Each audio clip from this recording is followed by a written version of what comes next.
Hello प्यारे बच्चों, सब कैसे हो? उम्मीद है कि आप बहुत अच्छे होंगे और अपनी प्रिपरेशन को बहुत अच्छे से करोगे प्यारे बच्चों। तो प्यारे बच्चों, हम क्लास 5 की रिमझिम को पढ़ रहे हैं और अभी तक हमने 12 लेसन को कंप्लीट कर लिया है। आज हमारे सामने लेसन नंबर 13। तो प्यारे बच्चों, 12 लेसन जैसे बहुत रोमांचक थे, बहुत हंसी मजाक वाले थे। हंसी मजाक के साथ साथ हमको काफ़ी कुछ सिखाया भी है उन्होंने। तो ऐसे ही लेसन नंबर जो 13 है वो एक कहानी की टाइप की है प्यारे बच्चों। उसका नाम है स्वामी की दादी। अब इस चीज़ को समझने से पहले प्यारे बच्चों मैं तुमको कुछ बता देना चाहता हूँ प्यारे बच्चों। तो प्यारे बच्चों, एक आर के नारायणन नाम का कहानीकार था। कहानीकार का मतलब होता है जो कहानियाँ लिखता है प्यारे बच्चों। वो कहानीकार था। उसने अपनी काफ़ी सारी कहानियाँ लिखी और उन कहानियों की एक किताब बना दी। ठीक है, जैसे काफ़ी सारी कहानियों की, जैसे मैंने मैंने मान लो एक किताब बना दी। ठीक है, ये किताब, इसमें काफ़ी सारी कहानियां मैंने लिखी, उसके बाद में किताब बना दी। तो प्यारे बच्चों, वो किताब जो बनाई, उस किताब का नाम उसने रखा मालगुडी डेज। और मालगुडी डेज जो किताब का नाम रखा प्यारे बच्चों, उसमें मालगुडी डेज में उन कहानियों में ही एक कहानी होती है स्वामी की। और स्वामी की दादी भी होती है, स्वामी के फ्रेंड्स भी होते हैं जिसका नाम मणि भी है। ठीक है, और राजन भी है। और इस कहानी में मणि और राजन दोनों का भी जिक्र है। ठीक है, तो इसी कहानी को हम पढ़ेंगे, उसके दोस्तों की कहानी है। लेकिन इस कहानी में ये बताया गया है कि जैसे हमारे घर में जो बुजुर्ग होते हैं प्यारे बच्चों, बुजुर्ग तुम्हारे दादा भी होंगे, बुजुर्ग तुम्हारी दादी भी होंगी, तुम्हारे नाना नानी हो सकती है, कि स्वामी का अपनी दादी के साथ में कैसा संबंध था। वो अपनी दादी को बहुत प्यार करता है प्यारे बच्चों। और हमें अपने बुजुर्गों का, हमें अपने दादा दादी का बहुत ज़्यादा सम्मान करना चाहिए, ताकि हम उनसे काफ़ी सारी चीज़ें सीखें। वो हमको कहानियाँ सुनाते हैं, वो हमें अच्छी अच्छी बातें बताते हैं, और उन कहानियों के माध्यम से ही प्यारे बच्चों हम बहुत ज़्यादा चीज़ें सीखते हैं। ठीक है प्यारे बच्चों, तो वो देखते हैं। ठीक है, इस कहानी को देखते हैं प्यारे बच्चों भी। तो प्यारे बच्चों, कहानी को मैं थोड़ा सा एक अच्छे से मोड में मैं कहानी तुमको सुना रहा हूँ। ठीक है, और अगर मैं भी पढ़ूंगा तो भी अच्छा है, लेकिन मैं तुमको चाहता हूँ कि तुम थोड़ा सा स्पेशल फील करो।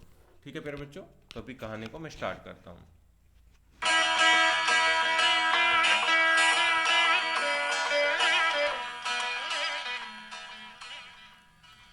बैठक और भोजन कक्ष के बीच कम हवादार अंधेरे गलियारे की बंद सी कोठरी में स्वामीनाथन की दादी अपने सारे सामान के साथ रहती थीं। उनका सामान था 5 दरियों, 3 चादरों, 5 तकियों वाला भारी भरकम बिस्तर, पटसन के रेशे का बना एक वर्गाकार बक्सा और लकड़ी का एक छोटा बक्सा जिसमें तांबे के सिक्के, इलायची, लौंग और सुपारी पड़े रहते थे।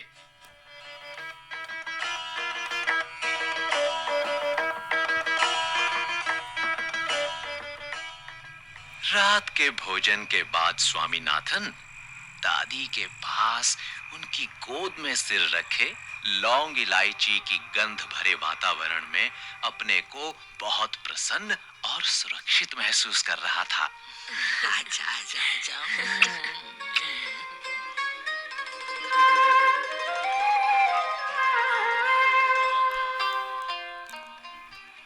बड़ी प्रसन्नता से भरकर वो बोला, ओ दादी, तुम नहीं जानती राजम कितनी ऊंची चीज है। अच्छा। उसने दादी को राजम और मणि की पहले दुश्मनी और फिर दोस्ती की कहानी कह सुनाई। तुम्हें प्यारे बच्चों, जो बाकी कहानियाँ हैं, कौन सी, मालगुडी डेज में जो आर के नारायणन जी ने जो कहानियाँ लिखी है, उन कहानियों को जब हम सभी कहानियों को पढ़ते हैं तो हमको पता चलता है कि स्वामीनाथन के दो फ्रेंड भी होते हैं। एक का नाम होता है राजम, एक का नाम मणि होता है। मणि बहुत ताकतवर होता है, छोटा भीम की तरह, लेकिन उसमें दिमाग बहुत कम होता है, पढ़ाई में बहुत कम होशियार होता है। तो राजम जो है ना, उसका पापा एसपी है, यानी कि सुप्रिंटेंडेंट ऑफ पुलिस, और उसके पास में पुलिस की वर्दी भी है। ठीक है, और बहुत अच्छा लड़का है जो बहुत अच्छे स्कोर भी करता है। लेकिन दोनों के दोनों की पहले दुश्मनी थी, राजम की और मणि की, और बाद में दोस्ती भी हो गई। और अब राजम और मणि किसके दोस्त हैं? स्वामीनाथन के दोस्त हैं। और जैसे तुम अपनी दादी को, अपने पापा को, अपने दोस्तों की कहानियां बताते हो, उनके बारे में बताते हो, उसी तरीके से स्वामीनाथन अपनी दादी के पास में अपनी बातों को डिस्कस करता है, उनको बताता है। ठीक है प्यारे बच्चों? पता है उसके पास सचमुच की पुलिस की वर्दी है। स्वामीनाथन बोला। सच? उसे पुलिस की वर्दी क्यों चाहिए? दादी ने पूछा। उसके पिता पुलिस अधीक्षक हैं। वो यहाँ की पुलिस के सबसे बड़े अफसर हैं। अच्छा, दादी काफी प्रभावित हुई। उनका सच में काफी बड़ा दफ्तर होगा। उन्होंने कहा। फिर उन्होंने उन दिनों की कहानी सुनानी शुरू की जब स्वामीनाथन के दादा रौबदार सब मजिस्ट्रेट थे। सब मजिस्ट्रेट होता है प्यारे बच्चों, सब कलेक्टर, ठीक है। और सब कलेक्टर स्वामीनाथन के दादा होते थे। तो जैसे ही स्वामीनाथन अपनी दादी को अपने दोस्तों की कहानियों के बारे में बताता है, उसकी दादी भी उसके दादा के बारे में बताती है। तुम्हारे साथ भी ऐसा होता होगा, जब तुम अपनी दादी को कुछ बात बताते हो तो तुम्हारी दादी भी तुम्हारे दादा के बारे में, तुम्हारे पापा के बारे में, वो भी अपनी बातें बताती है ऐसे। जिनके दफ्तर में पुलिस वाले कांपते हुए खड़े रहते थे, उनसे डरकर खूंखार से खूंखार डाकू तक भाग खड़े होते थे। स्वामीनाथन अधीर होकर उनकी कहानी खत्म होने का इंतजार करने लगा। लेकिन दादी बोलती ही गईं, इधर उधर भटकती हुई और अलग अलग समय पर घटी घटनाओं को गडमड करती हुई। बस काफी है दादी। उसने रूखे स्वर में कहा। मैं तुम्हें राजम के बारे में कुछ बताना चाहता हूँ। जानती हो उसे गणित में कितने नंबर मिलते हैं? सारे नंबर मिलते होंगे, है ना? दादी ने पूछा। अरे नहीं, उसे 100 में से 90 मिलते हैं। चलो अच्छा है, लेकिन तुम्हें भी मेहनत करके उसकी तरह नंबर लेने चाहिए। तुम्हें पता है, तुम्हारे दादा कभी कभी ऐसे उत्तर लिखते थे कि परीक्षकों को भी चकित कर देते थे। किसी सवाल का जवाब देने में वे दूसरों के मुकाबले 10वां हिस्सा वक्त लेते थे, और फिर उनके जवाब इतने शानदार होते थे कि कभी-कभी उनके अध्यापक उन्हें 200 नंबर तक दे देते थे। जब उन्होंने एमए किया तो उन्हें इतना बड़ा मेडल मिला था। मैं कई सालों तक उसे गले में पहनती रही। पता नहीं मैंने कब उसे उतारा। हाँ, जब तुम्हारी बुआ पैदा हुई। नहीं, तुम्हारी बुआ नहीं, तुम्हारे पिता। हाँ, याद आया, तब बच्चा 10 दिन का था। अरे नहीं, मैंने पहले ठीक कहा था, तुम्हारी बुआ ही पैदा हुई थी। तो प्यारे बच्चों, तुम्हारे साथ भी ऐसा होता होगा ना कि जैसे तुम्हारे दादा, तुम्हारी नानी जो बूढ़े हो जाते हैं ना, उनको कोई चीज़ें याद नहीं रहती है, ठीक है। तो इसकी दादी भी ऐसे याद नहीं कर पा रही थी कि जब उसके दादा ने एमए किया था तो उसको एक सोने का मेडल मिला था, और उसने उसकी खुशी उसकी दादी को इतनी हुई कि कई दिनों तक वह गले में पहनती रही, ठीक है। और उसको याद भी नहीं कि उसने गले से कब उतारा था, ठीक है। पता है वो मेडल अब कहाँ है? मैंने वो तुम्हारी बुआ को दिया, और उस बेवकूफ ने उसे गलवा कर 4 चूड़ियां बनवा ली, और वो भी इतनी मामूली सी चूड़ियां कि मैं हमेशा कहती रही हूँ कि हमारे परिवार में उस जैसा महामूर्ख कोई नहीं। और अब बस भी करो दादी, तुम बेकार की पुरानी कहानियां सुनाती रहती हो। क्या तुम राजम के बारे में नहीं सुनना चाहती? हाँ, बोलो। दादी, जब राजम छोटा सा लड़का था तो उसने शेर मारा था। सच? बड़ा बहादुर लड़का है। तुम ये बात मुझे खुश करने के लिए कह रही हो? अरे नहीं नहीं, तुम्हें यकीन नहीं हुआ होगा। स्वामीनाथन ने बड़े उत्साह उत्साह से कहानी शुरू की। वो अपनी दादी को प्यारे बच्चों इसलिए बोल रहा था कि तुमको यकीन नहीं हुआ होगा, क्योंकि उसकी दादी है ना, किसको नहीं जानती थी, राजम को नहीं जानती थी, राजम का, ठीक है। और ये स्वामीनाथन अपने दोस्त राजम की बहुत ज़्यादा तारीफ कर रहा था। और इससे पहले देखा हमने कि उसकी दादी ने उसकी बुआ जी को क्या बोला था, महामूर्ख बोला था। क्यों बोला था? क्योंकि एक बहुत अच्छा मेडल उसके दादा को मिला था, और उसकी उसकी बुआ ने उसको गलवा करके ना सोने की चूड़ियाँ बनवा ली थी, ठीक है बेटा। राजम के पिता एक जंगल में डेरा डाले हुए थे। अच्छा।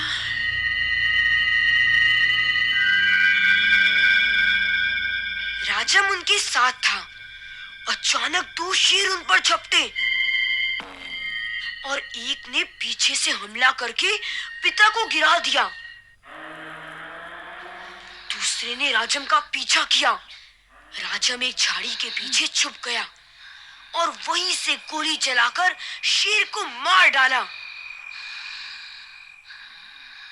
दादी, क्या तुम सो गई? उसने कहानी खत्म होने पर पूछा। देखो प्यारे बच्चों, राजम ने शेर के बारे में स्वामीनाथन ने राजम के बारे में बताया था ना, तो उसने ना शेर को मार दिया था। देखो प्यारे बच्चों, ये राजम है, ये इस बच्चे का नाम है राजम, और ये है शेर, ठीक है। तो तुम भी अपने दादी अम्मा को ऐसे कहानियां सुनाती हो ना अपने दोस्तों की, तो ऐसे ही वो भी बता रहा था। नहीं बेटा, सुन रही हूँ। अच्छा बताओ, कितने शेर आए थे? 2 शेर राजम पर झपटे थे। दादी ने जवाब दिया।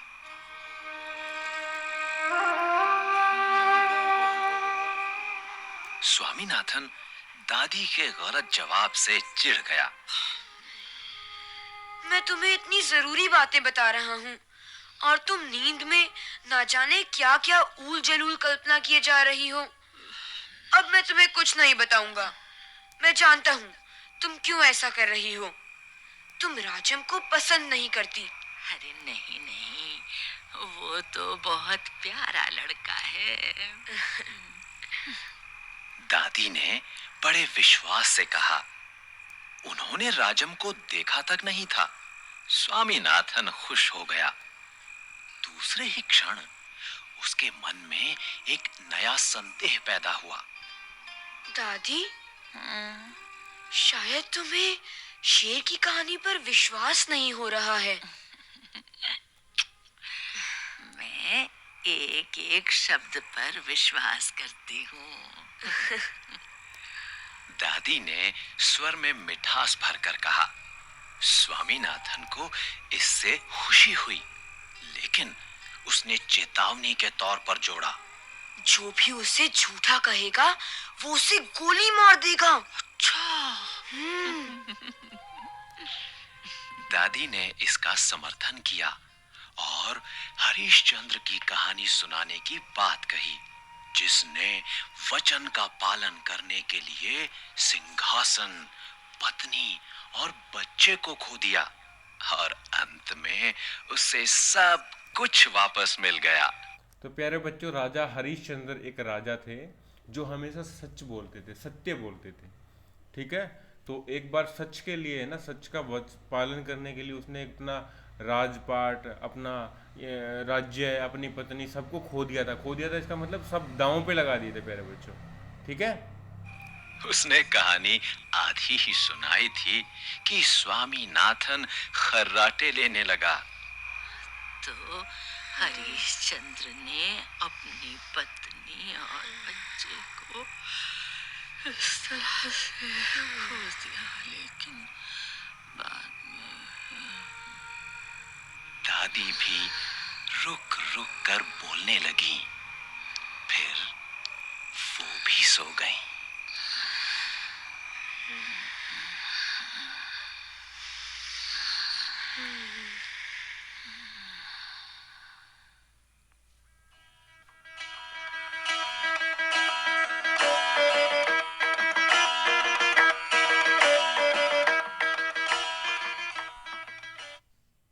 तो प्यारे बच्चों, मुझे तो कहानी बहुत अच्छी लगी होगी, बहुत अच्छी तुमको भी लगी होगी।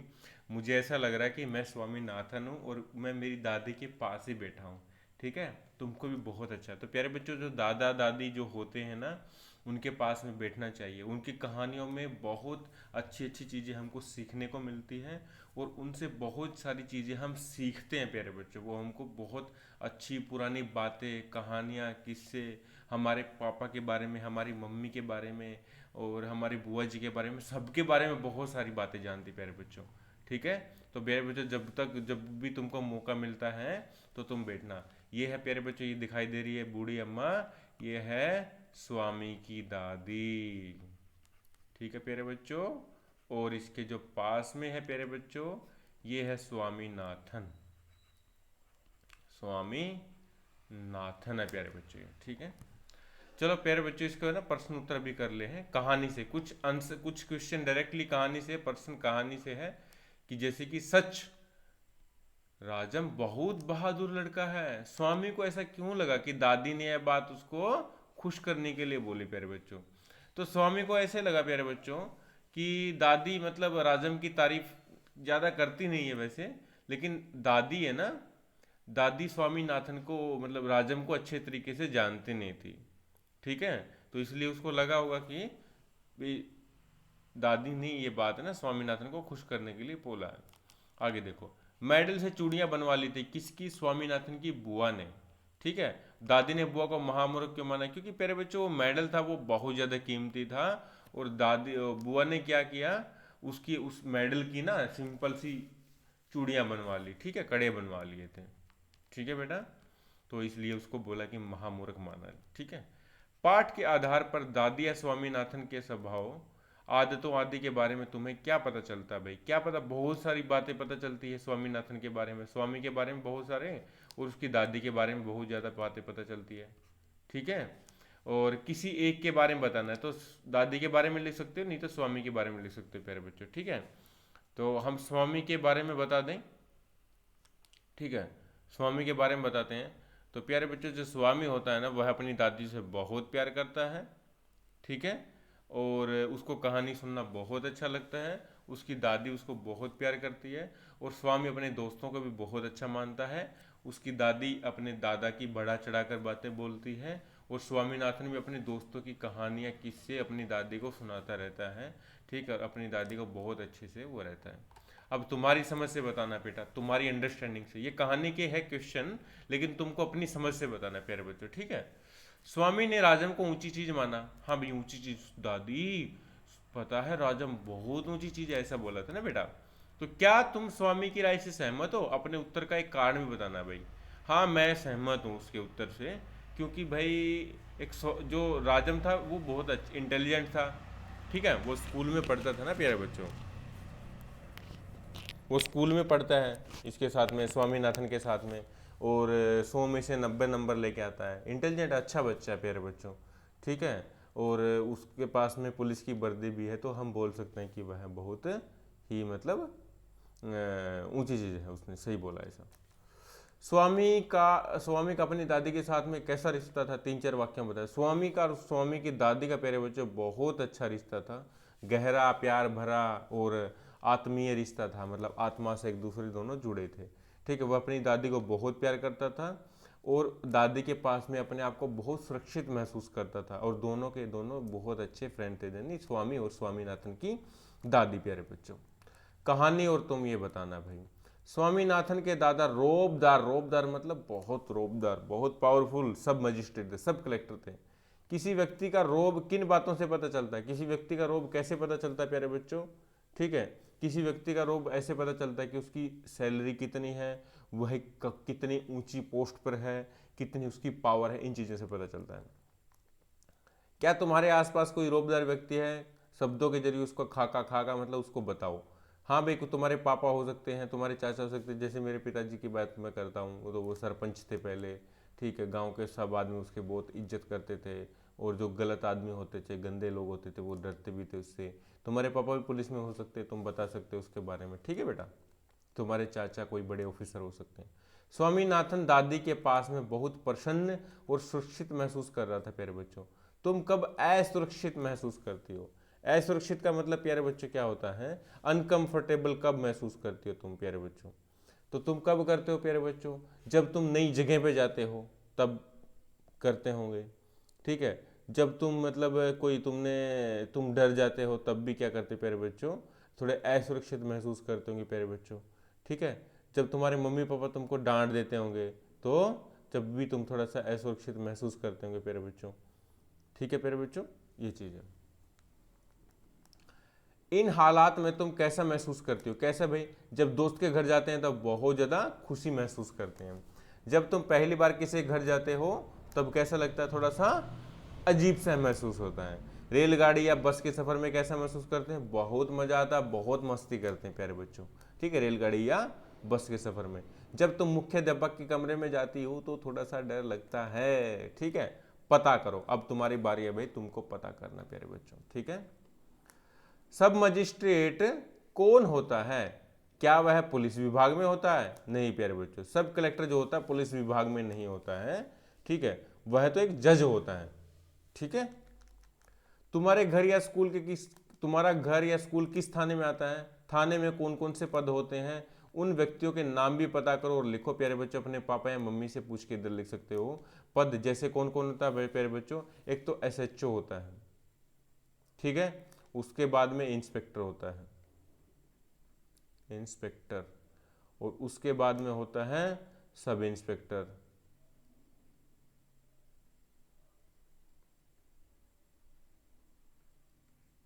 उसके बाद सब इंस्पेक्टर के बाद में क्या होता है रे? हवलदार, ठीक है, ये होता है। फिर उसके बाद में सिपाही होता है प्यारे बच्चों, ओके। तो SHO का इधर नाम लिख देना, अपने मम्मी पापा से लिख के इधर इनका नाम लिख देना बेटा, ठीक है। तुमको बहुत अच्छा लगेगा, तुमको बहुत कुछ जानने को मिलेगा। अब प्यारे बच्चों दादी के बक्से की बात करते हैं। दादी के पास एक बक्सा था ना भाई, दादी के पास बक्सा था, तुम्हारी दादी के पास भी होगा, मेरी दादी के पास भी एक बक्सा था। उसका यानी दादी, उसका सामान था, कौन कौन थी? 5 दरियां थे प्यारे बच्चों, 3 चादर थी भाई, ठीक है, एक लकड़ी का छोटा सा बक्सा, ये रहा छोटा सा बक्सा, एक संदूक था जिसमें तांबे के सिक्के, इलायची और प्यारे बच्चों लौंग और सुपारी पड़े रहते थे। दादी अपने बक्से में इलायची, लौंग और सुपारी क्यों रखती होंगी? क्यों रखती होंगी प्यारे बच्चों? क्योंकि इसलिए रखती होगी, वो खाती होंगी। क्या सुपारी भी खाते हैं, लौंग भी खाते हैं, इलायची भी खाते हैं प्यारे बच्चों, ठीक है। आगे देखो, क्या तुम्हारे घर में इनका इस्तेमाल होता है? किस तरह से होता है? हमारे घर में इलायची, लौंग, सुपारी का इस्तेमाल कब कब होता है? जब बहुत अच्छा पकवान बनाना होता है, अलग अलग जगह पे अलग अलग तरीके से इस्तेमाल करते हैं। हम तो खाने में इसका इस्तेमाल करते हैं, जब बहुत अच्छा पकवान बनाना होता है तो इन सभी चीज़ों का इस्तेमाल करते हैं। तांबे के सिक्के बनाने के लिए किस धातु का इस्तेमाल करते हैं? तो तांबे के सिक्के बनाने के लिए प्यारे बच्चों किस किस धातु का इस्तेमाल करते हैं? तांबे का और प्लस में लोहे का, तांबे और लोहे के दोनों को प्रयोग करते हैं। उसके बाद में बोले सिक्के कौन सी धातु के बने हो सकते हैं? कौन कौन सी धातु के बने हो सकते हैं प्यारे बच्चों? सिक्के कौन कौन से? लोहे के भी सिक्के होते हैं प्यारे बच्चों, तांबे के भी होते हैं प्यारे बच्चों, पीतल के भी होते हैं, सोने के भी होते हैं प्यारे बच्चों, ठीक है, और किसके होते हैं? चांदी के भी होते हैं प्यारे बच्चों, गिल्ट के भी होते हैं, चांदी के भी होते हैं। अब है शब्दों की बात प्यारे बच्चों। देखो, जो पहला स्तंभ है ना, यानी कि ये वाला स्तंभ, इसको स्तंभ बोलेंगे, और ये दूसरा स्तंभ है, ठीक है। तो नीचे पहले स्तंभ के रेखांकित शब्द, रेखांकित मतलब अंडरलाइन वाले शब्द, विशेषण, विशेषण है प्यारे बच्चों। जो विशेषण का मतलब क्या होता है? जो संज्ञा और सर्वनाम की विशेषता। जैसे डाकू क्या है रे? डाकू प्यारे बच्चों संज्ञा है, और संज्ञा की विशेषता क्या है? डाकू की विशेषता क्या है? वो खूंखार डाकू है, बड़ा खूंखार, खूंखार मतलब बहुत खतरनाक। तो डाकू की विशेषता क्या है? खूंखार है, और खूंखार क्या है? एक विशेषण है।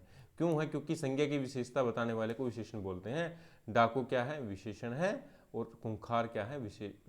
डाकू क्या है? संज्ञा है, और खूंखार क्या है? विशेषण है प्यारे बच्चों। तो नीचे पहले स्तंभ के रेखांकित विशेषणों और दूसरे स्तंभ के शब्दों का प्रयोग करते हुए प्रयोग करो, वाक्य बनाओ प्यारे बच्चों, ठीक है। जैसे ऊल जलूल और चेतावनी। मैं तुमको ऊल जलूल मतलब मेरे सामने ऊल जलूल बातें मत करो, मैं तुमको चेतावनी दे रहा हूं, ठीक है। रूखा और मिठास। तुम आज रूखे रूखे क्यों बोल रहे हो? तुम्हारी बातों में आज मिठास नहीं है। ये सेंटेंस बना सकते हो। तीसरा देखो, खूंखार और समर्थन। मैं कभी भी खूंखार डाकुओं का समर्थन नहीं करता हूँ, मैं उनसे दूर रहने के लिए कोशिश करता हूँ।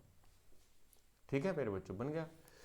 नीचे कहानी के कुछ वाक्यों के अंश दिए गए हैं प्यारे बच्चों, जिनमें कुछ शब्दों के नीचे रेखा खींची है, रेखा ये वाली, तो उनका लिंग पहचानो प्यारे बच्चों। लिंग के बारे में प्यारे बच्चों हम जानते हैं, लिंग होते दो टाइप के, पुल्लिंग होता है एक होता है प्यारे बच्चों स्त्रीलिंग। एक होता है पुल्लिंग प्यारे बच्चों, एक होता है स्त्रीलिंग। लिंग दो टाइप के। लिंग का मतलब होता है किसी भी शब्द से किसी भी पुरुष या स्त्री होने का बोध हो तो उसे बोलते हैं लिंग। ठीक है। पुल्लिंग क्या है? वर्दी, जिसके देखो पुल्लिंग क्या होता है, पुरुष का होता है, लिंग स्त्रीलिंग होता है स्त्री के लिए। ठीक है।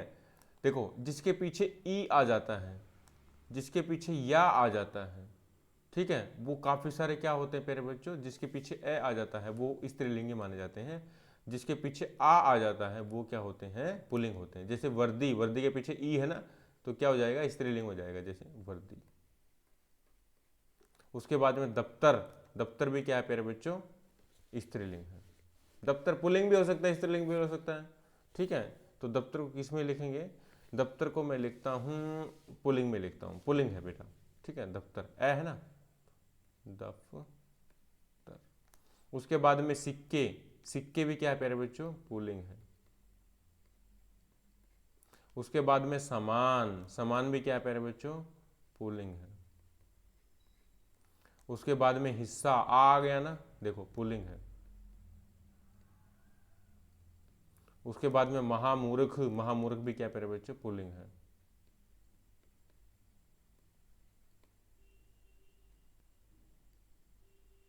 ठीक है प्यारे बच्चों।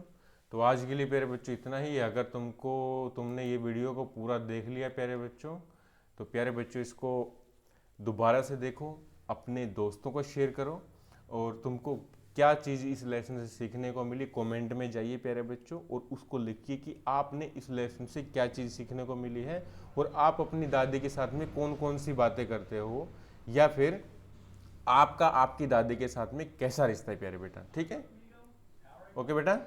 और आप ऐसे तरीके से दूसरे भी लेसन में लेके आता रहूँगा बेटा, उनको पढ़िए और ज़िंदगी में आगे बढ़िए, अच्छे इंसान बनिए स्वामीनाथन की जैसे। ठीक है। और अपने दादा को दादी को बहुत रिस्पेक्ट करो, बहुत उनका सम्मान करो, उनका कहना मानो, क्योंकि प्यारे बच्चों वो एक भगवान का रूप होते हैं। ठीक है प्यारे बच्चों। तो अगली क्लास में दोबारा से मिलेंगे प्यारे बच्चों, तब तक के लिए शुक्रिया, जय हिंद।